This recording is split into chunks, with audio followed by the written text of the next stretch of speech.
Seres humanos que acompanham o Planeta Podcast, temos um recado para vocês. Show do Planeta Stand-Up, link na descrição.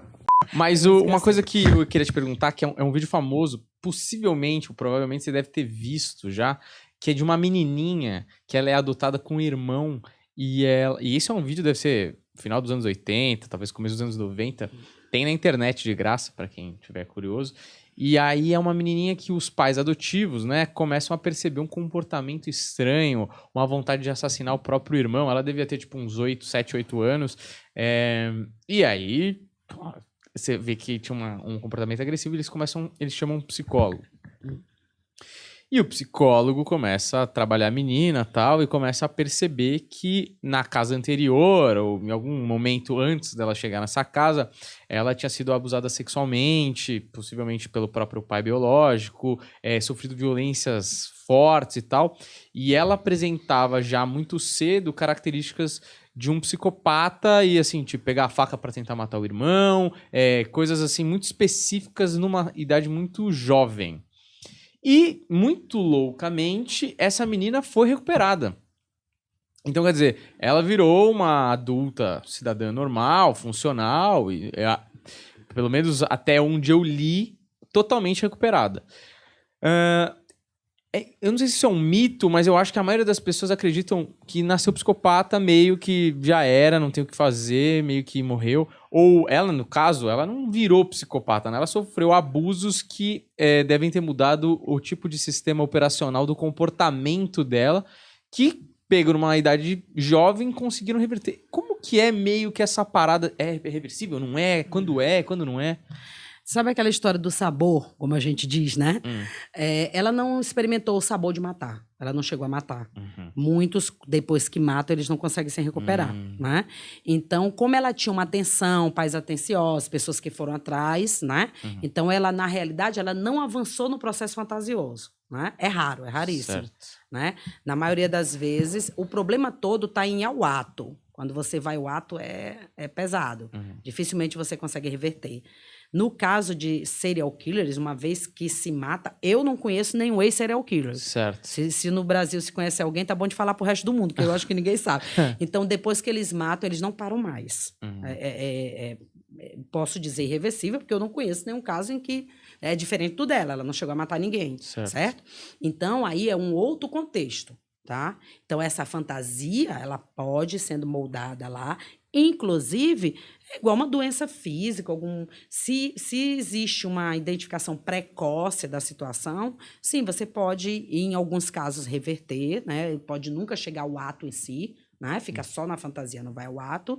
Mesmo assim, fica sempre aquele perigo, você não tem a garantia. E daqui a 10 anos, será que não vai ao ato? É o caso da pedofilia, que é uma coisa que eu queria tocar, eu acho que é uma obrigação, né?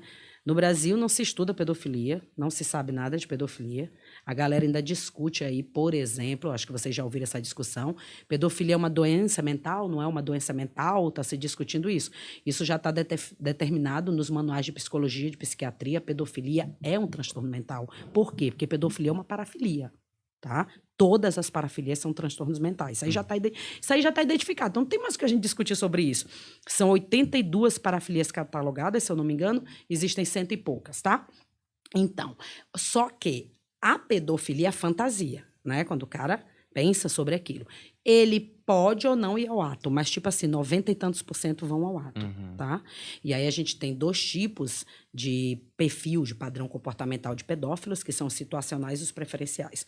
Qual é a diferença? O situacional, ele abusa de uma criança quando a situação propicia e ele tem prazer sexual com outras figuras, por exemplo, com sua namorada, com o que for, né? Agora, o preferencial, não. O que acontece? Ele começa a abandonar o prazer que ele tem com outras figuras e ele começa a concentrar só na criança. Aí esse cara vira um predador, tá? Ou seja, ele só vai ter o prazer sexual quando ele estiver atacando uma criança, tá?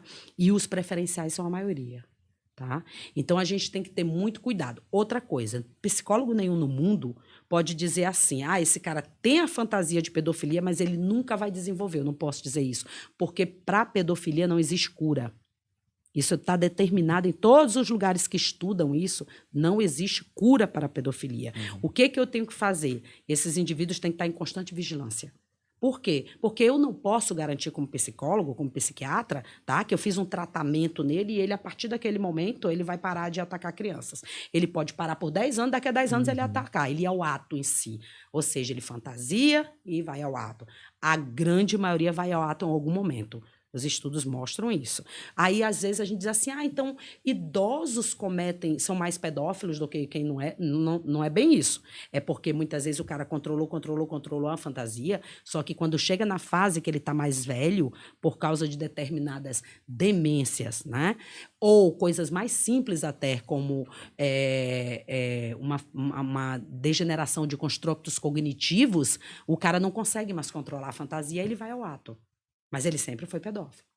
Sempre teve a fantasia lá. Só uma dúvida que eu... Tem aquele filme Spotlight, né? E eles falam um dado lá, que eu não sei se você tem essa informação exatamente, mas eu achei muito interessante que, sei lá, uma porcentagem altíssima de pedófilos foram pessoas que foram abusadas quando crianças e estavam...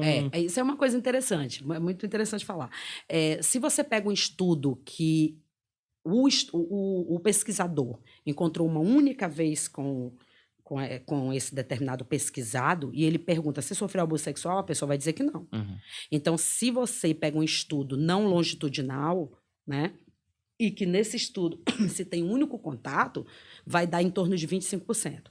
Mas quando você pega estudos avançados, de muitos anos, por exemplo, tem um cara chamado Groff, que ele estudou criminosos sexuais por 10 anos, 500 casos com as mesmas pessoas lá, acompanhando. E aí você vê 70%. Os próprios estudos do FBI, como mostra no Mindhunter, dá 70 e poucos %. 73, se não me engano. Então, depende no que você se baseia. Então, cuidado se você está se baseando no estudo. Mas eu vi 25%. Olha como esse estudo foi feito. Porque se ele foi um contato só, ninguém gosta de falar que foi abusado sexualmente. Então, quer dizer, nem mesmo os criminosos.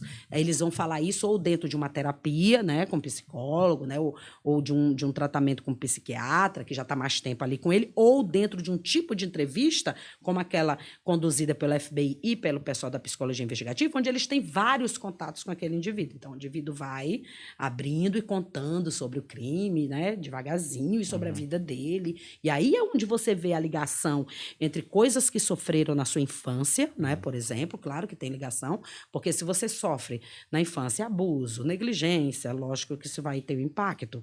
Não é todo mundo, não é uma questão de causalidade, né? Não é todo mundo que sofre tudo isso e vá virar um criminoso. Por quê? Porque os seres humanos, a nossa personalidade, ela é formada por diversos contatos, né? Geralmente a gente diz assim, com outro indivíduo, a gente diz na psicologia, com outros indivíduos, com grupos, com instituições ou com o social. Por exemplo, a escola é uma instituição, a família é uma instituição. Muitas vezes eu posso ter uma família que não foi legal comigo, mas o meu contato com a escola pode mudar o caminho daquela desgraceira toda, né, como a gente fala. E aí eu posso mudar o meu comportamento, tá? Então vai depender de diversas interações, tá? Mas sim, se eu tenho toda essa bagagem aí, a gente fala isso sobre análise de risco, por exemplo, análise de risco de desenvolver um comportamento criminal, tá? Por exemplo, é como se fosse uma soma de fatores. Por exemplo, a criança ou o adolescente vem de uma área onde tem muita criminalidade. Então, positivo para ele desenvolver um comportamento criminal, tá? Mas aí eu vejo outro fator. Por exemplo, ele tem a mãe ausente. Positivo para ele desenvolver, né? Ele tem um pai alcoólatra. Positivo, né?